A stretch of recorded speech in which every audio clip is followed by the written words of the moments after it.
আম্মা জান আয়েশা ডেকে বলেন, নবীজি যখন সালাম দিয়ে প্রবেশ করলেন, নবীজির চেহারার আলোতে সইটা কই পড়ে আছে আমি পরিষ্কার দেখতে পেয়েছি। বলুন সুবহানাল্লাহ।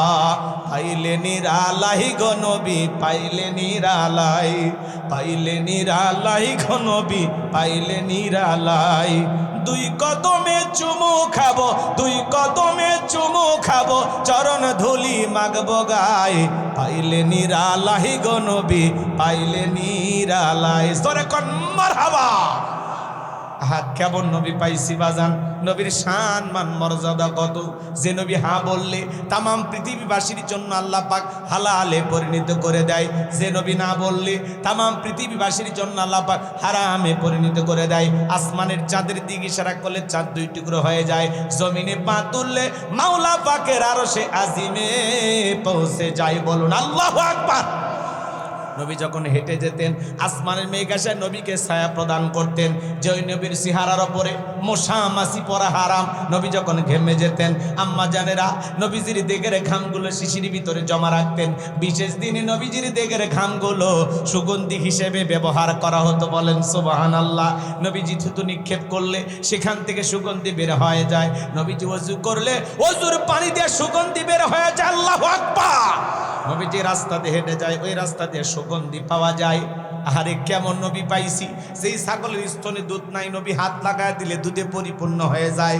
যে খাবার 2-3 জন মানুষ খাবে, ওই খাবারে যদি নবীজির হাতটা লেগে যায় শত শত মানুষ খাবার খেয়েও যেমন খাবার তেমনি থাকতো।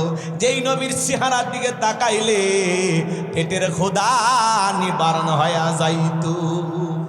একটু জোরে কন্যা সুবহানাল্লাহ। নবীর সম্মান মর্যাদা কয়টা কথা বলবো বাজান। সেই নবীর কাছে বেলাল কথা মনে আছে না নাই? হযরতে বেলাল ডেকে বলে, নবী আপনি কালেমার দাওয়াত দেন, ইসলামের প্রচার প্রসার করেন, দয়া করে আমারে কালেমা পড়ে মুসলমান বানায় দেন। নবীজি পড়ায়া দিলেন বেলালকে, লা ইলাহা ইল্লাল্লাহু মুহাম্মাদুর রাসূলুল্লাহ সাল্লাল্লাহু আলাইহি ওয়াসাল্লাম। হযরতে বেলাল কালেমা পড়ে মুসলমান হয়ে গেল। নবী আমার ডেকে বলে, বেলাল ইসলামের অবস্থা কোন ভালো না, কালেমা পড়েছ আপাতত প্রকাশ করা যাবে না। আপনারা বলেন তো বাজান, ইসলামের অবস্থা কি সব সময় ভালো থাকে? আজও তামাম পৃথিবীর দিকে তাকায় দেখেন, যেখানে মুসলমান সেখানে নির্যাতন জুলুম আছে না নাই? আজও ফিলিস্তিনের নেতানিয়াহু মুসলমানের রক্ত নিয়ে খেলা করে, আজও চীনের উইগুরে মুসলমানদেরকে হত্যা করা হয়, আজও ভারতে গরুর গোশত খাওয়ার অপরাধে মুসলমানকে পিটিয়ে হত্যা করা হয়। কথা বলেন ঠিক কিনা? আজও এই দেশে মুসলমান সেখানে নির্যাতন জুলুম আছে না নাই? তামাম পৃথিবীর জালেম আর বেঈমানরা, ওই পশ্চিমা শক্তির সাদা চামড়া দলেরা তারা ঐক্যবদ্ধ হয়েছে পৃথিবীর জমিন থেকে ইসলাম আর মুসলমানকে মুছে ফেলে দিবে। কিন্তু ওরা তো জানে না ইসলামের সুইচ আছে কার হাতে। আর একটু জোরে কোন আমার আল্লাহ বলেন, ইউরিদুনা লিতুফিউ নূরাল্লাহি বিআফওয়াহিহিম ওয়াল্লাহু মুতিম্মু নূরিহি ওয়ালাউ কারিহাল কাফিরুন। সূরা সাফ আয়াত নাম্বার 8 আমার আল্লাহ রাব্বুল আলামিন জানিয়ে দিলেন, কাফেররা চায় মুখের ফুৎকারে দিনের আলোকে, ইসলামের আলোকে, কোরআনের আলোকে নিভায় দিতে। আমার আল্লাহ ডেকে বলেন, আল্লাহু মুতিম্মু নূরিহি, এই জমিনে দিনের আলোকে, কোরআনের আলোকে, ইসলামের আলোকে আমি আল্লাহ রাব্বুল আলামিন প্রতিষ্ঠিত করে ছাড়ব। যদিও কাফের বেঈমানদের অন্তরে যত ধরনের জ্বালা যন্ত্রণা হোক না কেন, ইসলাম আছে, ইসলাম থাকবে। ইসলামকে নিভিয়ে দিতে আসবে যারা, ইসলামকে বিদায় করতে আসবে যারা, আল্লাহ তাদেরই বিদায়ের ঘন্টা বাজিয়ে দিবে। কথা বলেন ঠিক কিনা? কোরআনের কথা চলছে, কোরআন আছে, ইসলাম আছে, থাকবে। কথা বলেন।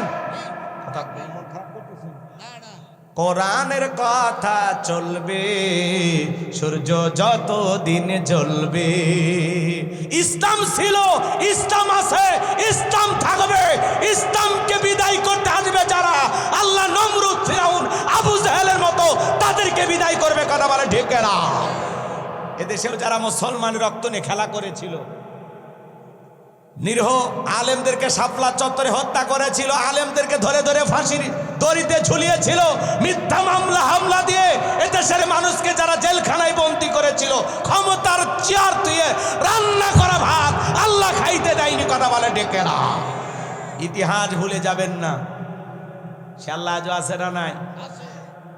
আমরা চাইছিলাম ম্যাডাম পদত্যাগ করেন, আল্লাহ বলে কিসের পদত্যাগ? ইন্না বাতাসা রাব্বিকা লাশাদীদ, আল্লাহর পাকড়াও বড় কঠিন। আল্লাহ ধরে ধরে না, যেদিন ধরেছে মামু বাড়ি দিল্লি গিয়ে চলেছে, দিল্লি চলে যায় নাই, আছে আবারও আসতেছে, আসুক না, সমস্যা কি? মেয়ে মানুষ কতদিন বাইরে থাকবে, আসুক।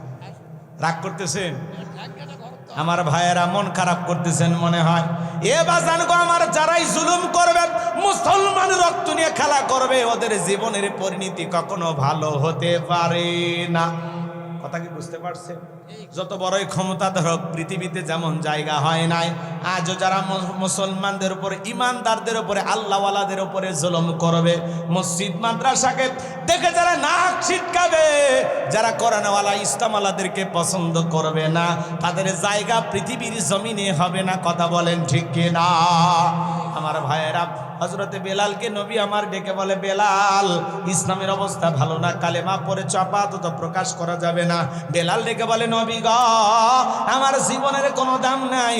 আমার মনিব ওমাইকে বলেছিলাম উট দুম্বা ছাগল পেশাব পায়খানা করে দেয়, এই ঘরে থাকতে আমার বড় কষ্ট হয়। ওমায়ে ডেকে বলে, বেলাল উটদুম্বা ছাগলের দাম আমার কাছে আছে, কিন্তু তোর মতো কালো হাফসি বেলালের দাম আমার কাছে নাই। নবী আমার জীবনের কোনো দাম নাই, আপনি শুধু দোয়া করেন মৃত্যু পর্যন্ত যেন কালেমার পথে টিকে থাকতে পারি। এই কথা বলে হযরতে বেলাল চলে গেলেন। পরের দিন সকালবেলা সূর্য উদয় হয়ে গেছে, অনেকটা বেলা হয়ে গেছে, হযরতে বেলাল দরজা খোলে না। অন্য চাকর বাকর যারা আছেন নালিশ নিয়ে চলে গেছে ওমায়ের কাছে, যা বলে নেতা এখন পর্যন্ত বেলাল দরজা খোলে নাই, তাই নাকি? বলে হ্যাঁ ঠিক আছে চলো যাই। দরজায় ডাক দেয়, বেলাল দরজা খোল। হযরতে বেলাল দরজা খোলে না, জোরে করে ধাক্কা মারছে। যখন দরজা খুইলা গেছে, তখন এইবার ওমায়ে তাকায়া দেখে যেই রাত্রিতে বেলাল কালেমা পড়ে মুসলমান হয়েছে, ওই রাত্রিতে একটা উটদুম্বা ছাগলের কাছে কোনো পেশাব পায়খানা নাই। জোরে কোন মারহাবা। এইবার ওমায়ে ডেকে বলে, চাকরের দল, বেলালের বিরুদ্ধে মিথ্যা অভিযোগ দাও। তোমরা যখন ঘুমাচ্ছিলে, বেলাল তখন ময়লা আবর্জনা পরিষ্কার করেছে, তাকায় দেখো না একটা উটদুম্বা ছাগলের কাছে কোনো পেশাব পায়খানা নাই, যাও নিজেদের কাজ করো। এই কথা বলে ওদেরকে তাড়িয়ে দিয়া এক পা দুপা করে হযরতে বেলালের কাছে চলে গেলেন। হযরতে বেলাল দেয়ালে পিঠটা লাগাইয়া জিহ্বা নাড়ায় জিকির করতেছে কার? এইবার হযরত বেলালকে হালকা করে ধাক্কা মারছে, যখন জবান দিয়ে কালেমার আওয়াজ বের হয়েছে, তখন এইবার ডেকে বলে, বেলাল তোর জবান দিয়ে কি শুনলাম, তুমি কি মুসলমান হয়েছ? হযরতে বেলাল ডেকে বলে, মুসলমান হয় যারা মিথ্যা কথা বলতে পারবে না তারা। অকুলু কওলান সাদীদা। আরেকটু জোরে বলেন আল্লাহু আকবার। মুসলমান হবে যারা সত্যবাদী হবে তারা, মুসলমান কখনো মিথ্যাবাদী হতে পারে? আমাদের সমাজে মিথ্যাবাদী আছে না নাই? বড় পেটে মিথ্যা, খালি পেটে মিথ্যা, মিথ্যা বলতে বলতে চেহারা বেঁকা হয়ে গেছে, এক পা কবরে চলে গেছে। এত মিথ্যা কথা বলে, শয়তান পর্যন্ত বলে আমি এত খারাপ না। কথা বলেন, কই মিথ্যা না বলে পেটের ভাতই হজম হয় না, আছে না? না, এত মিথ্যা কথা মানুষ কেমনে বলে? হাই রে মিথ্যা, মিথ্যা বলার চ্যাম্পিয়ন, চ্যাম্পিয়ন। হাই রে বাবা, কি মিথ্যা! আপনাদের বাংলাদেশের কথা বলতেছি না, কিন্তু এটা ভারত হয়, এদেশের মানুষ সত্যবাদী, আর নওগাঁর মানুষ সব আল্লাহ ওলি, জিন্দা শাহজালা, এদিকে বলতে কোনো ভেজাল নাই গো। রাগ করতেছেন নাকি আপনারা? হ্যাঁ, গাইবান্ধার লোক কি না, আমরা হলে 6 নয় বুঝি না, রেজাল্টই বলে দিচ্ছে গাইবান্ধার লোক কি, আপনি বুঝিচ্ছেন না। হ্যাঁ, রাগ করতেছেন নাকি আপনারা? গাইবান্ধার লোক সহজ সরল, ওদের মুখেও যা অন্তরেও তাই। 6 নয় নাই, কথা কন বোঝে না। রাগ করতেছেন নাকি আপনারা? গভীর মনোযোগ দিয়ে কথা বল। এ যুবকে, তোমরা ঘুমাইলে বালু শান্তি বলবো? এরা যে যুবক, আমার সন্দেহ হচ্ছে। এদিক তাকাও, এদিক তাকাও, একটু আওয়াজ দাও। তোমাদের কথা আসে তো, বলবো কিছু কথা। আরে তোমাদেরকে নিয়ে আমরা স্বপ্ন দেখি, তোমরাই তো বাংলাদেশ পাল্টাইয়া দিবা, কথা কয় না কে? তোমাদের যুবক, তোমাদের মতো যুবক হাসনাত আব্দুল্লাহ বাংলাদেশের প্রথম এমপি, কথা কয় না কে? প্রথম নাম হাসনাত আব্দুল্লাহর ঘোষণা হয়েছে, এমপি হয়ে গেছে। রাজমিস্ত্রি ছেলে হাসনাত আব্দুল্লাহ সংসদের এমপি। কত মানুষ নাক ছিটকেই তো, ওনার গ্রামে একটা মানুষও অন্য কাউকে ভোট দেয়নি, সব ভোট হাসনাত আব্দুল্লাহ দিতেছে। তার মানে গ্রামের মানুষ ভালোবাসে কিনা বলেন? ওনার যে কেন্দ্র, সেই কেন্দ্রে একটা ভোটও অন্য মার্কার লোক পায়নি, সব এই ছেলেরা পাইছে, এই হাসনাত আব্দুল্লাহ। এ খুব সাহসী।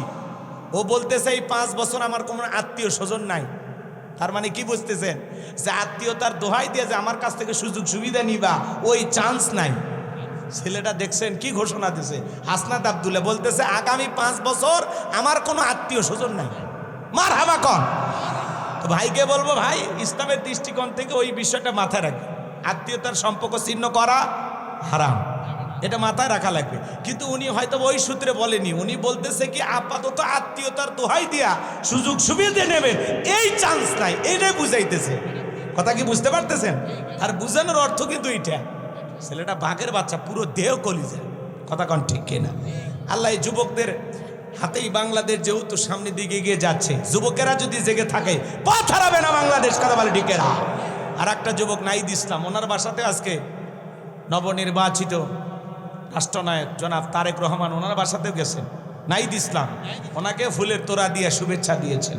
এই যে ভ্রাতৃত্ব, এই যে ভালোবাসা, আমরা চাই এইভাবে টিকে থাক। মুফতি আমির হামজা আমাদের ভাই, শোনেননি না? কথা কয় না। আমাদের ভাই, আল্লাহ তাআলা তাকে সম্মান দিয়েছেন। আলেমেরা সংসদে যাবে, এটা আমাদের চাওয়া। আমাদের ভাইয়েরা যদি সংসদে যায়, দেশে ইসলামের পক্ষে, আলেমদের পক্ষে নেতৃত্ব দেওয়ার মতো 2-4 জন থাকা দরকার আছে না নাই? মুফতি আমির হামজা ভাই, তার অ্যাকশন শুরু হয়ে গেছে। সে নির্বাচিত হয়ে বলে দিয়েছেন, আমার এলাকায় কোনো টেন্ডারবাজি, চাঁদাবাজি চলবে না। রিক্সা থেকে, অটো থেকে, সিএনজি থেকে কোনো ধরনের একটি টাকা কেউ চাঁদা গ্রহণ করতে পারবে না। আজ থেকে কুষ্টিয়ার সব চাঁদাবাজদেরকে সাবধান করে দিয়ে বলতেছি, কেউ চাঁদা তুলতে আসবেন না। সাবধান করে দিয়ে বলতেছেন যে আজ থেকে কুষ্টিয়াবাসীকে আমরা বলে দিলাম, চাঁদা মুক্ত ঘোষণা করা হলো।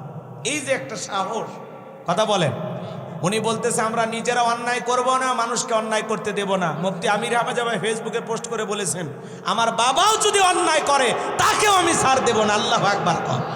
সময়ের সাহসী একজন আলেম মুফতি আমির হামজা ভাই, আল্লাহ তাআলা তাকে বিজয়ের মালা দান করেছেন। অধ্যাপক নুরুল আমিন ভাই, রংপুরের কৃতি সন্তান, পীরগঞ্জে, তাকেও আল্লাহ বিজয় দিয়েছেন, আলহামদুলিল্লাহ কন।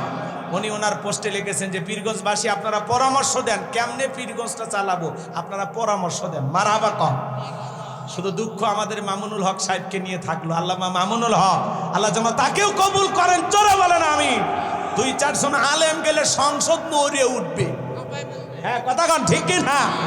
আল্লাহ কবুল করেন। অনেক আলেম ওলামা যাচ্ছে, আলহামদুলিল্লাহ, আল্লাহ কবুল করেন, জোরে বলেন আমি। আজকে 10 জন 20 জন যাবে, এক সময় 100-200 যাবে, কথা বলেন ঠিক কিনা? এভাবেই পরিবর্তন হবে ইনশাআল্লাহ। আস্তে আস্তে, বেশি লাফাইলে সমস্যা, আস্তে আস্তে যা, আল্লাহ কবুল করেন, জোরে বলেন আমিন। আমার ভাইয়েরা চলেন না সামনের দিকে যাই, বাজান কষ্ট মনের মধ্যে নেবেন না। এজন্য যুবক তোমাদের জেগে থাকা লাগবে, যুবকেরা জেগে থাকবে যতদিন বাংলাদেশ চুরি হবে না ততদিন, কথা বলেন ঠিক কিনা? যুবকেরা ঘুমাইলে দেশটাও কিন্তু চুরি হয়ে যাবে, কথা বলেন ঠিক কিনা? চলেন না সামনের দিকে যাই। এ বাজান গো আমার, ও মায়ে দেখে বলে বেলাল, তোর জবান দিয়ে কি শুনলাম, তুমি কি মুসলমান হয়ে গেছো? হযরতে বেলাল দেখে বলে, মুসলমান হয় যারা মিথ্যা কথা বলতে পারে না তারা। এই কথা শোনার পরে দেখে বলে, বেলাল তুমি কি মুসলমান হয়েছো? হযরতে বেলাল দেখে বলে, হ্যাঁ, গতকাল রাত্রিতে নবীজির হাতে হাত রেখে আমি কালেমা পড়ে মুসলমান হয়েছি। এইবার ও মায়ে দেখে বলে, বেলাল তুমি যদি চাও উট্টুম্বা ছাগলের মালিক তোমাকে বানায় দেব, থাকার জন্য ভালো ঘরের ব্যবস্থা করে দেব। হযরতে বেলাল দেখে বলে, ও মাইয়া রে, দুনিয়ার কোনো পার্থিব সম্পদের বিনিময়ে বেলাল তার ঈমান বিক্রি করবে না। বলুন আল্লাহু আকবার। আরেকটু জোরে কর না, আল্লাহু আকবার। আমার ভাইয়েরা গভীর মনোযোগ দিয়ে কথাগুলো শুনে যাবেন। বাজান আমি গুনাহগার যে কথা বলতে চাচ্ছিলাম, হৃদয়ের কান পেতে কথাগুলো শুনে যান। এইবার উমাইয়া ডেকে বলে আমার কথা না শুনলে বড় নেতা আবু জেলকে খবর দেব।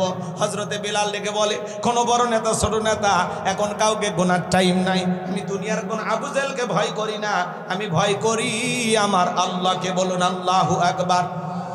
এইবার উমাইয়া দৌড়ে চলে গেল আবু জেলের বাড়িতে, যা বলেন তার সংবাদ খুব খারাপ, আমার বাড়ি কিতদাস বেলাল কালেমা পড়ে মুসলমান হয়েছে, তাই নাকি? বলে হ্যাঁ, ঠিক আছে চলো যাই। আমার ভাইয়েরা, আবু জেলের কিছু সাঙ্গপাঙ্গ ক্যাডার মাস্তান ছিল যাদের কাজই হলো মুসলমানদের উপর নির্যাতন জুলুম চালানো।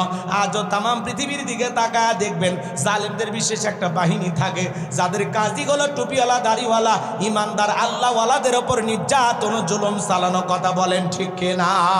আবু জেল তার সাঙ্গপাঙ্গ নিয়ে উমাইয়ার বাড়িতে হাজির হইয়া ডাইকে বলে বেলাল এইদিকে আসো, তুমি কি মুসলমান হয়েছো? হযরতে বেলাল ডেকে বলে হ্যাঁ, নবীজির হাতে হাত রেখে আমি মুসলমান হয়েছি। এইবার আবু জেল ডেকে বলে বেলাল তুমি যদি চাও উত্তম বা ছাগলের মালিক বানায়া দেব, থাকার জন্য ভালো ঘরের ব্যবস্থা করে দেব, ব্যবসা বাণিজ্য যদি করতে চাও দিরহাম টাকা পয়সা যা লাগে দেব। বেলাল তুমি চাইতে দেরি, তোমার চাহিদাগুলো আমরা পূরণ করতে দেরি করব না। হযরতে বেলাল ডেকে বলে আবু জেল রে, দুনিয়ার সব সম্পদ যদি আমি বেলালকে দিতে চাও, দুনিয়ার সব সম্পদ ছাড়তে রাজি, নবীজির কালেমা ছাড়তে রাজি নাই। বলেন আল্লাহু আকবার। বেলালের মতো খাঁটি ইমানদার মুসলমান যারা দুনিয়ার কাছে বিক্রি হবে না তারা। কথা বলেন। মুনাফিক মার্কা মুসলমান যারা টাকার কাছে বিক্রি হয়ে যাবে তারা, টাকার জোরে ফতুয়া ঘরে, টাকা পাইলে বাতিলের 5-8টা গোলাম হয়, টাকা পাইলে বৈধকে অবৈধ বলে ফতুয়া দেয়, অবৈধকে বৈধ বলে চালিয়ে দেয়। কথা বলেন। এক প্যাকেট বিরিয়ানি খায়া কয় ম্যাডাম আপনি জান্নাতি, টিকিট কনফার্ম করে যাচ্ছি। কথা কর না ভাই, এরকম হুজুর নাই? শোনেননি ঘটনা? প্রতিদিন নাম ধরে বলা লাগবি না, হালকা টাচ দিলে বুঝেন। কত হুজুর আছে বাতিলের 5-8টা গোলাম, দুনিয়ার সুযোগ সুবিধা পাইলে, টাকার বস্ত্রের গন্ধ পাইলে কয় না তা আপনি যে ফতুয়া ঘুরে দিয়েছেন ওইটাই ঠিক, ওইটাই হাদিসে আছে, ওইটাই কোরআনে আছে। কথা বলেন না কেন? টাকার জোরে ফতুয়া ঘরে, বৈধকে অবৈধ বলে চালিয়ে দেয়, আর অবৈধকে বৈধ বলে ফতুয়া দেয়। আছে না? না, লম্বা করা যাবে না, রাত অনেক গভীর হয়ে যাবে, কষ্ট আপনারা পাবেন। সংক্ষিপ্ত করে বলে দিয়ে যাই বাজান গো আমার, যে কথা আমি বলতে চাচ্ছিলাম। হযরতে বেলালের কথা শোনার পরে আবু জেল ডেকে বলে বেলাল, সোজা আঙ্গুলে ঘিউ না উঠলে আঙ্গুল একটু বাঁকা করা লাগবে, এত বড় লোভনীয় প্রস্তাব দিলাম, রাজি হইলা না। এইবার যুবকদের বলে এ যুবকেরা দল, বেলালকে চাবুক দিয়ে পিটানো শুরু করো। এইবার হযরত বেলালকে চাবুক দিয়ে পিটানো শুরু করা হলো। ওরা যত জোরে চাবুক মারে বেলাল তত জোরে কালেমা পড়ে। বলুন আল্লাহু আকবার। এইবার চাবুক দিয়ে পিটাইতে পিটাইতে কালো চামড়াগুলো ফেটে রক্ত ঝরা শুরু হয়ে গেল। আবু জেল ডেকে বলে বেলাল, চাবুক দিয়ে মারতে মারতে কালো চামড়াগুলো ফেটে রক্ত ঝরতেছে রে বেলাল, তবু কি নবী মুহাম্মদ সাল্লাল্লাহু আলাইহি সাল্লামের কালেমা ছাড়বি না? হযরতে বেলাল ডেকে বলে আবু জেল রে, মারতে মারতে যদি মেরেও ফেলে দাও জীবনটা দিতে রাজি, নবীজির কালেমা ছাড়তে রাজি নাই। বলেন আল্লাহু আকবার। এইবার আবু জেল ডেকে বলে এ যুবকের দল, বেলালের পায়ের রশি লাগা উটের পায়ের সঙ্গে বাঁধো, আরবের উত্তপ্ত গরম বালিতে শেষরায় শেষরিনে ঘোরো।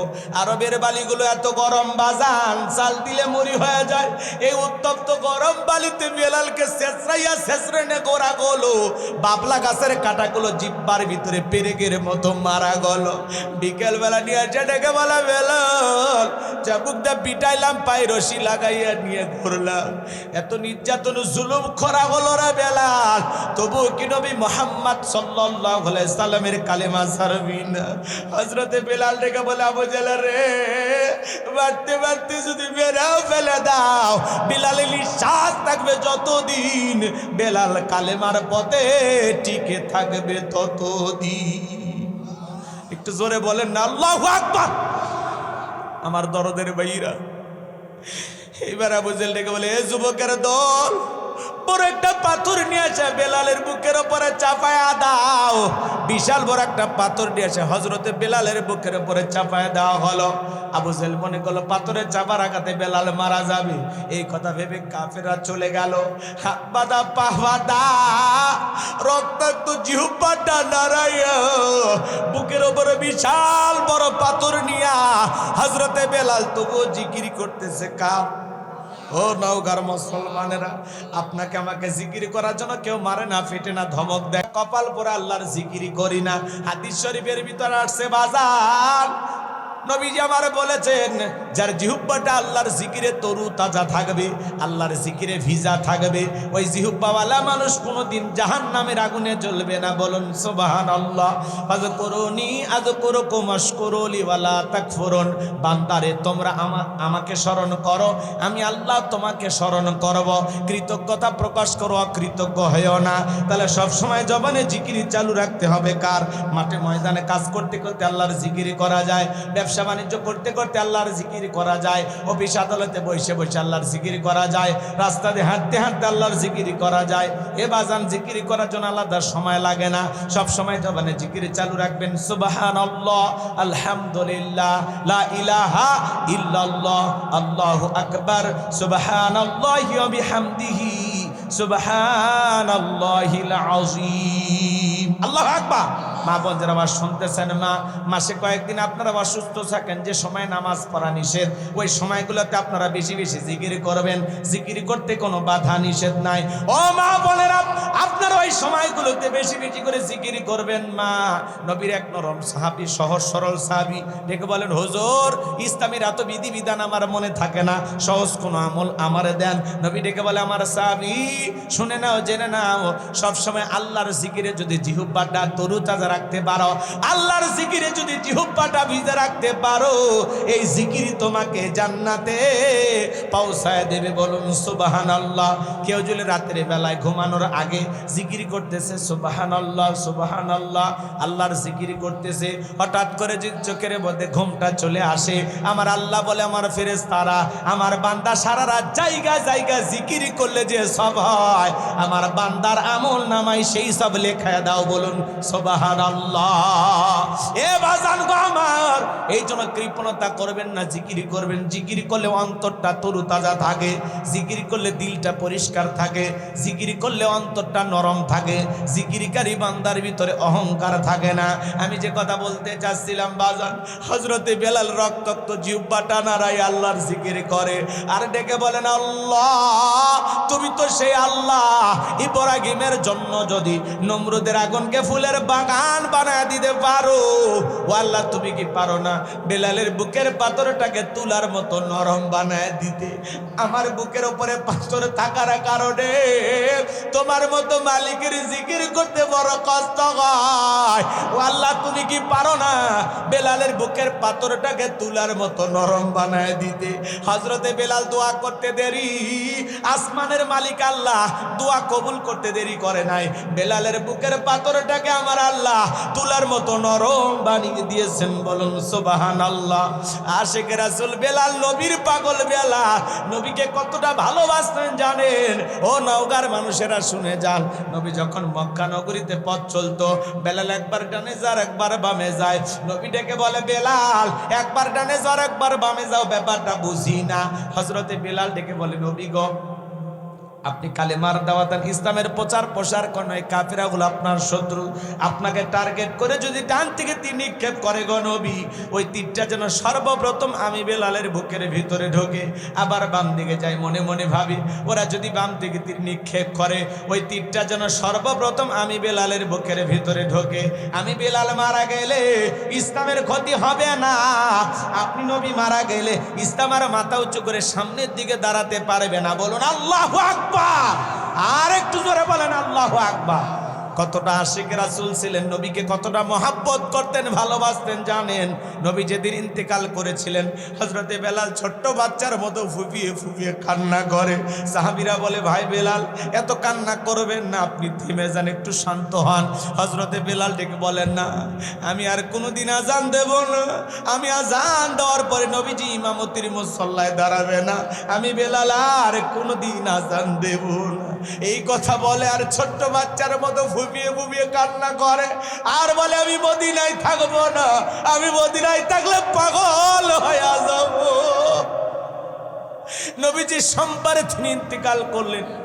3 দিন পরে তামাম পৃথিবীর উম্মতকে কাঁদিয়ে আজ মদিনার সবুজ গম্বুজের নিচে আপনার আমার নবী শায়িত। হযরতে বেলাল মদিনা ছেড়ে চলে গেলেন। 6টা মাস অতিবাহিত হয়ে যায়, বেলাল মদিনায় আসে না। নবীজি ঘুমের ঘরে ডাইকা বলে, বেলাল আয় আয় মদিনায় আয়। কত মানুষ মদিনায় এসে নবীকে সালাম দিয়া যায়, ও বেলাল আয় একবার আইসা আমি নবীর কবরের পাশে দাঁড়ায় সালাম দিয়া যা। হযরতে বেলাল নবীকে স্বপ্নে দেখার পর আর দেরি করলেন না। পরের দিনে মদিনার পথে পাগলের মতো ছুটে আসলেন বেলাল। মসজিদে নববীতে বেলাল আসছে, চতুর্দিক দিয়ে মানুষ ভেঙে ভেঙে আসছে বেলালকে দেখার জন্য। হাজার হাজার সাহাবীরা আসছে বেলালকে দেখার জন্য। ছোট ছোট বাচ্চারা পর্যন্ত বলে, মা মদিনায় বেলাল আসছে, একটু বেলালকে দেখে আসি। সবার মুখে একটাই কথা, ও বেলাল দাও না একবার আজান দাও, কতদিন হয়ে গেল তোমার কণ্ঠে আজান শুনতে পাই না। ইসলামের প্রথম মুয়াজ্জিন বেলাল, যে বেলাল জমিনে আজান দিলে ওই আজান আল্লাহর আরশে আজিমে পৌঁছে যাইতো। ওই আজান শুনে আসমানের দ্বার ফেরেশতারা খুলে দিত। বেলাল বলে, না আমি আজান দেব না, আমি আজান দেওয়ার পরে নবীজি ইমামতির মুসল্লায় দাঁড়াবেন, আমি বেলাল আর কোনোদিন আজান দেব। নবীর নাতি হাসান আর হোসাইন দৌড়ে আইসে যখন বেলালের 2টা হাত ধরেছে, হযরতে হোসাইন হাতটা ধরে যখন ডেকে বলে, নানু ভাই, নানাও চলে গেছে, তুমিও আমাদেরকে ছেড়ে চলে গেছো, ও নানু ভাই দাও না একবার আজান দাও, কতদিন হয়ে গেল তোমার কণ্ঠে আমরা আজান শুনতে পাই না। হযরতে বেলাল হোসাইনের চেহারার দিকে তাকায়া দেখে, মনে হয় মদিনার নবীর চেহারাটা ভাইসে উঠছে, মনে হয় মদিনার নবী ডাইকা বলে, বেলাল দেন একবার আজান দে, আমি নবীও কতদিন হয়ে গেল তোর আজান শুনতে পাই না। হযরতে হোসাইন যখন হাতটা ধরে নানু ভাই বলে ডাকে দে, বেলাল আর দেরি করতে পারলেন না। হোসাইনের অনুরোধে বেলাল আবারও মদিনায় এসে আজান দিলেন, বলুন আল্লাহু আকবার। যখনই বেলাল বলেছেন আশহাদু আন্না মুহাম্মাদুর রাসূলুল্লাহ, বেলাল জ্ঞান হারায়া পড়ে গেলেন। আল্লাহু আকবার। কতটা নবীর পাগল ছিলেন কেমনে বোঝাবো, লম্বা হবে বাজান, লম্বা করার কোনো সুযোগ নাই। বেলালের বুকের উপরে পাথর নির্যাতন জুলুমের কথা নবীর কান পর্যন্ত যখন পৌঁছে গেল, নবী তখন আর দেরি করলেন না। আবু বকরকে ডেকে বলে, আবু বকর, ও আমার আবু বকর, যাও যাও তুমি আমার বেলালের জন্য একটা কিছু করো। হযরত আবু বকর সিদ্দিক রাদিয়াল্লাহু তাআলা আনহু কয়েক গুণ দাম বেশি দিয়া গোলামীর জীবন থেকে হযরত বেলালকে আজাদ করলেন, মুক্ত করলেন। বলুন আল্লাহু আকবার। আর একটু জোরে বলেন আল্লাহু আকবার। এই যখন ইসলামের অবস্থা, একদিকে সন্তান হারানোর ব্যথা, কাফেরদের সমালোচনা, সাহাবায়ে কেরামদের উপর নির্যাতন ও জুলুম, এই জন্য নবীজির মনটা ভীষণ খারাপ, মুখটা মলিন, চোখের কোনা দিয়ে অশ্রু ঝরতেছে। বলেন তো বাজান, নবীর যখন মন খারাপ, নবীকে সান্ত্বনা দেওয়ার দায়িত্ব কার? আর একটু জোরে বলেন। আল্লাহ নাম কইতে কি কষ্ট হয়? নবীকে সান্ত্বনা দেওয়ার দায়িত্ব কার? আমার আল্লাহ দেখে বলে, জিবরাইল আমার বন্ধুর মা নাই, বাবা নাই, আমি স্যার আমার বন্ধুর কেউ নাই রে জিবরাইল। আমার বন্ধুর মনটা হয়েছে ভারী, আমি আল্লাহ সইতে নাহি পারি। লাহু মাহফুজ থেকে সূরা কাউসার নিয়ে যায় আমার বন্ধুর উপরে নাজিল কর, তাড়াতাড়ি বলুন আল্লাহু আকবার। নবী তখন মুস্কি মুস্কি হাসলেন আর দেখে বললেন আমার সাহাবীরা, আমার মুস্কি হাসি দেওয়ার কারণ হলো এই মাত্র আসমান থেকে জিবরাইল এসে আমার উপরে সূরা কাউসার নাজিল করলো। নবী তখন সাহাবায়ে কিরামদের সামনে তেলাওয়াত করলেন, জবান ছেড়ে আরেকবার পড়ুন, ইন্না আ'তাইনাকাল কাউসার ফাসাল্লি লিরাব্বিকা ওয়ানহার ইন্না শানিয়াকা হুয়াল আবতার। আল্লাহু আকবার। আমার ভাইয়েরা, আমার আল্লাহ রাব্বুল আলামিন বলেন, ইন্না আ'তাইনাকাল কাউসার, অবশ্যই আমি আল্লাহ পাক আপনাকে হাউজে কাউসার দান করেছি। বলুন আল্লাহু আকবার। এই পৃথিবীর অন্য কোন নবী রাসূলকে আল্লাহ রাব্বুল আলামিন হাউজে কাউসার দান করেন নাই। আপনার আমার নবীকে আল্লাহ রাব্বুল আলামিন স্পেশাল ভাবে হাউজে কাউসার দান করেছেন। আমার ভাইয়েরা, এইজন্য আল্লাহ রাব্বুল আলামিন জানিয়ে দিলেন, ইন্না আ'তাইনাকাল কাউসার। আল্লাহু আকবার। নিশ্চয় আমি আল্লাহ পাক আপনাকে হাউজে কাউসার দান করেছি। এই হাউজে কাউসারের পানি দুধের মতো সাদা, মধুর চাইতে মিষ্টি, পানির চাইতে ক্লিয়ার।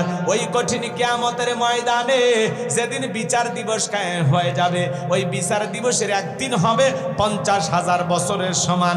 যেদিন সূর্য সোহাত মাথার উপরে চলে আসবে, মানুষের মাথার মগজগুলো টকবক করে গলতে থাকবে। যেদিন বেঈমানদের জিহ্বা কুকুরের মতো নাভি পর্যন্ত ঝুলে আসবে। যেদিন পৃথিবীর যা কিছু দেখতেছেন সুন্দর করে সাজানো পাহাড় পর্বত, নদী নালা খাল বিল বিল্ডিং ইমারত কোনো কিছু থাকবে না। কুল্লু মান আলাইহা ফান। এই পৃথিবীর সব কিছু আল্লাহ তাআলা ধ্বংস করে দেবেন। ওই কঠিন কিয়ামতের ময়দানে যেদিন ভাই ভাইকে দেখে পালিয়ে যাবে, আমার আল্লাহ রাব্বুল আলামিন বলেন, ইয়াউমা ইয়াফিরুল মারউ মিন আখি ওয়া উম্মিহি ওয়া আবি ওয়া সাহিবাতিহি ওয়া বানি। আল্লাহু আকবার। যেদিন ভাই ভাইকে দেখে পালিয়ে যাবে, দুনিয়ায় বিপদে পড়লে ভাই ভাইয়ের জন্য দৌড়ে আসে। হে, কার ভাইয়ের গায়ে হাত দিলি তুই জানিস আমি ওর বড় ভাই? কথা কয় না। কার ভাইয়ের গায়ে হাত দিলি জানিস আমি ওর বড় ভাই? আমার বংশের অমুক ভাইয়ের গায়ে হাত দিলি। দুনিয়াতে ভাই বিপদে বলে আর এক ভাই দৌড়ে আসে, কিন্তু কিয়ামতের ময়দানে হয়ে যাবে উল্টো। এক ভাই আর এক ভাইকে দেখে পালিয়ে যাবে, দৌড় মারবে। স্বামী স্ত্রী, আহারে মাতা পিতা, কেউ কারো উপকারে আসবে না। মাতা পিতা সন্তানকে দেখে পালিয়ে যাবে, স্ত্রী স্বামীকে দেখে পালিয়ে যাবে। ওই কঠিন কিয়ামতের ময়দানে কেউ কারো উপকারে আসবে না। যেদিন আল্লাহর আরশের ছায়া ছাড়া আর কোনো ছায়া থাকবে না। ওই ছায়ার ভিতরে আল্লাহ রাব্বুল আলামিন 7 শ্রেণীর মানুষকে ছায়া দান করবেন। এটা হলো কিয়ামতের ময়দানে আল্লাহ তৈরি করা ভিআইপি গ্যালারি। আল্লাহু আকবার বলেন। মানুষ সেদিন দলে দলে পানি পানি বলে চিৎকার মারবেন আর নবীজির দিকে রওনা করবেন। নবীজি হাউজে কাউসারের পেয়ালা নিয়ে দাঁড়িয়ে থাকবেন। সুবহানাল্লাহ বলেন। কিছু মানুষের চোখের সামনে আল্লাহ রাব্বুল আলামিন পর্দার আবরণ তৈরি করে দেবেন। ওই মানুষগুলোর চোখের সামনে যখন আল্লাহ রাব্বুল আলামিন পর্দার আবরণ তৈরি করে দেবেন, মানুষের সংখ্যা যখন কমে যাবে, নবী তখন ডেকে বলবেন, আল্লাহ, সংখ্যায় আমি আমার অনেক উম্মতকে দেখতে পাইলাম, কেন জানি সংখ্যাটা কমে গেল বুঝতে পারলাম না। আমার আল্লাহ তখন ডেকে বলে, বন্ধু, আপনি পাইকারি ধরে সবাইকে হাউজে কাউসারের পানি পান করাইতে পারবেন না। দুনিয়ার জীবনে 2টি অপরাধ করেছিল যারা, কিয়ামতের ময়দানে আপনার হাতে আজকে হাউজে কাউসারের পানি পাবে না তারা। জোরে বলেন, কয়টি অপরাধ? ও নওগাঁর মুসলমান, 2টা অপরাধ কি জানার দরকার আছে না নাই? কারা কারা শুনতে রাজি হাত তোলেন দেখি তো, লিল্লাহে তাকবীর। আমার কলিজার টুকরা ভাইয়ের একটু অপেক্ষা করেন। 2টা অপরাধ কি আমি একটু পরেই বলতেছি, মনোযোগ দিয়ে আমার কথাগুলো শোনেন। এদিক তাকান। হযরত আবু বকর পিয়ালাগুলো ভরা দিবেন, মাঝখানে দাঁড়িয়ে থাকবেন হযরত ওমর নবীজির হাতে দেবেন, আর নবীজি তার আদরের উম্মতদেরকে খুঁজে খুঁজে কিয়ামতের ময়দানে হাউজে কাউসারের পানি পান করা দেবেন। নবীজির হাতে এক পেয়ালা হাউজে কাউসারের পানি যদি পান করতে পারেন, জান্নাতে ঢোকা পর্যন্ত আপনার আর তৃষ্ণা লাগবে না। তৃষ্ণা মিটে যাবে, বলুন সুবহানাল্লাহ। কিয়ামতের ময়দানে কারা কারা নবীজির হাতে হাউজে কাউসারের পানি পান করতে চান? দুইটা হাত তুলে আল্লাহকে দেখান আর বলুন আল্লাহ আমাদের সবাইকে কিয়ামতের ময়দানে নবীজির হাতে হাউজে কাউসারের পিয়ালার পানি পান করার তৌফিক দান করুন। চিল্লা বলেন আমিন। আরেকটু জোরে বলুন আমিন। আরো একবার বলুন আমিন। আপনার আমার সোনা ভাইয়েরা, পানি চাইলে পাওয়া যাবে? কথা কয়, পানি চাইলে পাওয়া যাবে? আমি আপনাদের এলাকায় আসলাম, একটা ছেলের হাতে এক্সাম্পল দিচ্ছি, উদাহরণ দিচ্ছি কথা বোঝানোর জন্য। কিছু চকলেট দিলাম, দিয়ে বলে ভাতিজা আমি একটু উজু বানাবো, আমার জন্য এক বদ্দা পানি আনো। ওই ছেলেটা চকলেট পাইয়া বদনানি মারছে, দূর মাঝখানে আসার খায় পড়ে গেছে, হাঁটু ছিলে গেছে, রক্ত বের হয়েছে। এরপরেও বদনা ভরিয়া পানি নিয়ে হাজির। আমি তখন বললাম বাবা এই পানিটা আনতে গিয়ে তোমার কষ্ট হয়েছে, মাঝখানে আসার খায় পড়ে গেলে, হাঁটু ছিলে গেছে, ব্যথাও মনে হয় পাইছো। ওই ছেলেটা তখন বলতেছে আমি এরকম কত পড়ে যায় আমার কিছুই হয় না, ওই চকলেটের খুশির কারণে ব্যথাকে ব্যথা মনে হচ্ছে না। কথা বলে ঠিক না? কিয়ামতের ময়দানে নবীজির হাতে এক পেলা হাউজে কাউসারের পানি তকদিরে নসিবে ভাগ্যে যদি জুটে যায়, কিয়ামতের কঠিন দিন আপনার কাছেও কঠিন মনে হবে না, আল্লাহ সহজ করে দেবেন। বলুন সুবহানাল্লাহ। নবীজির হাতে এক পেলা হাউজে কাউসারের পানি নসিবে ভাগ্যে যদি জুটে যায়, আর আল্লাহর আরশের নিচে ছায়া ভাগ্যে যদি জুটে যায়, আপনি জান্নাতি, আপনার আর টেনশনই নাই। সুবহানাল্লাহ। কিন্তু এখন ওই পানি চাইলেই তো পাওয়া যাবে না, কষ্ট করা লাগবে, ঠান্ডা পানি দিয়ে উজু বানায় নামাজ আদায় করা লাগবে। হঠাৎ করে নামাজ পড়া শুরু করলে কিছু পুরাতন মুসল্লি আছে, মুরব্বী চাচারা আছে যারা নিয়মিত নামাজ পড়ে, এরা হঠাৎ করে বলে হ্যাঁ সূর্য কোন দিক উঠছে, উত্তর পাড়ার বাসার দিকে মসজিদে, নামাজ পড়বি না 2 দিন পরে ছেড়ে দিবি। ওই চাচা আপনি তো দাওয়াত দিয়ে 5 জনকে মসজিদে আনতে পারেন না, হঠাৎ করে একটা লোক নামাজ ধরেছে তার নিয়ে কেন সমালোচনা করেন, কেন ঠাট্টা বিদ্রুপ করেন, কেন হাসি তামাশা করেন? আপনার এই কথার তীর সহ্য করে ওই লোকটা যদি পরের দিন থেকে আর নামাজে না আসে, আল্লাহর কাছে কি জবাব দেবেন? জবাব আছে? তাহলে কেন সমালোচনা করেন? কেউ নামাজ পড়তেছে, পরিবর্তন হচ্ছে, তার মানে লোকটাকে আল্লাহ হেদায়েত দান করতেছে। পারলে দোয়া করেন যে ভাতিজা তুমি মসজিদে আসছো দেখে দিলটা ভইরে গেছে, আল্লাহর কাছে দোয়া করি আল্লাহ যেন তোমাকে মৃত্যু পর্যন্ত মসজিদে এসে 5 ওয়াক্ত সালাত জামাতের সহিত আদায় করার তৌফিক দান করেন। কথা বলে ঠিক না? পারলে দোয়া করেন যে ভাতিজা তুমি নামাজ আসছো, আসর পইরা সরাইল বাজারে 1 কাপ চা না খেয়ে ছাড়বো না। কথা কর, তা তো পারেন না, উল্টো মানুষের সাথে খারাপ ব্যবহার করো। আপনার কথার তীরে কোনো মানুষ যেন কষ্ট না পায়, আপনার আচরণে কোনো মানুষ যেন ব্যথা না পায়। কি শুরু করছেন? ভালো হয়ে যান, আল্লাহ হেদায়েত দান করুন। জোরে বলেন আমিন। যুবক বয়সে দাড়ি রেখেছে, এটা না সমালোচনা। এই বয়সে দাড়ি রেখি বউ নিয়ে ঘুরতে গেছে, ভাবি আসসালামু আলাইকুম, সাথে চাচার খবর কি? বউ বাড়িতে এসে রাগ করে, তোমার সাথে বাহিরে যাওয়া যায় না কেন? কয় আমারটাকে ভাবি আর তোমারটাকে চাচা। যেই বউ নবীর সুন্নত দাড়িকে মহব্বত করে না, ওই বউ আপনাকে 100% ভালোবাসা দিতে পারে না। কথা বলে ঠিক না? যেই মেয়ে একটা পুরুষের দাড়িকে পছন্দ করে না, এ যুবক ওই নারীর তোমার ঘরের বউ হওয়ার যোগ্যতায় রাখে না। কথা বলে ঠিক না? পৃথিবীর সকল নবীদের মুখে দাড়ি ছিল, এই দাড়ির ভিতরে আছে মদিনাওয়ালার প্রেম।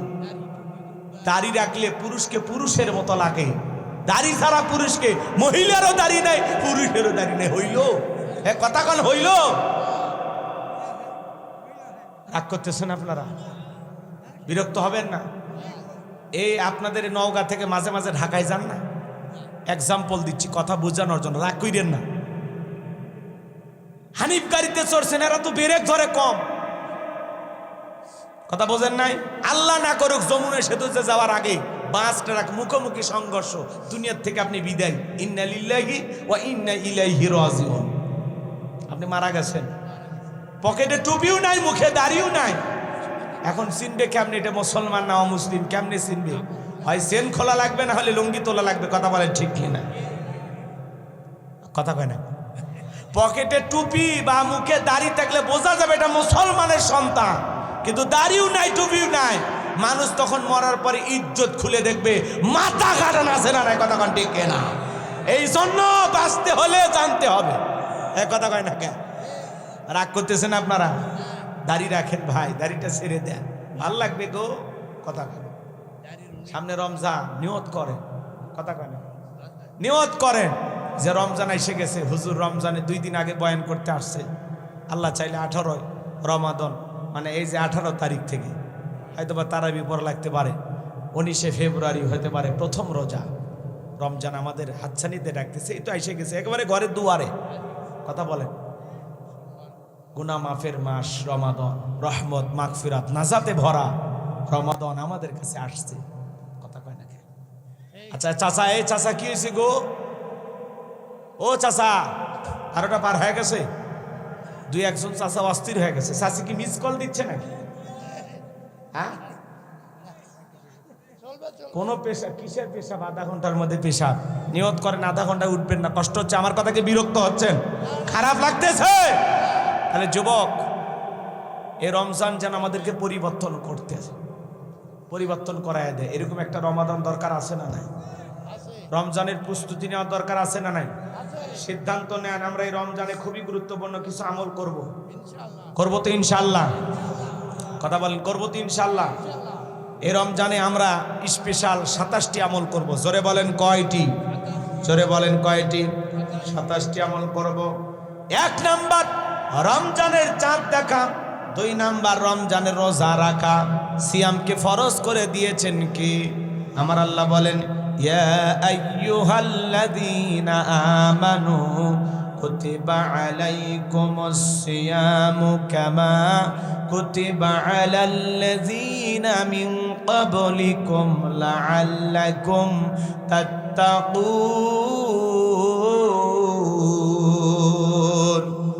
সূরা বাকারার 183 নম্বর আয়াতে আল্লাহ জানিয়ে দিলেন, হে ঈমানদারগণ, হে বিশ্বাসীগণ, হে মুমিন বান্দাগণ, আমি আল্লাহ রাব্বুল আলামিন তোমাদের উপরে সিয়ামকে, রোজাকে ফরজ করে দিয়েছি। তোমাদের পূর্ববর্তী উম্মত নবী রাসূল যারা পৃথিবীর জমিনে আগমন করেছিল তাদের উপরে আমি আল্লাহ রাব্বুল আলামিন রোজাকে ফরজ করে দিয়েছিলাম।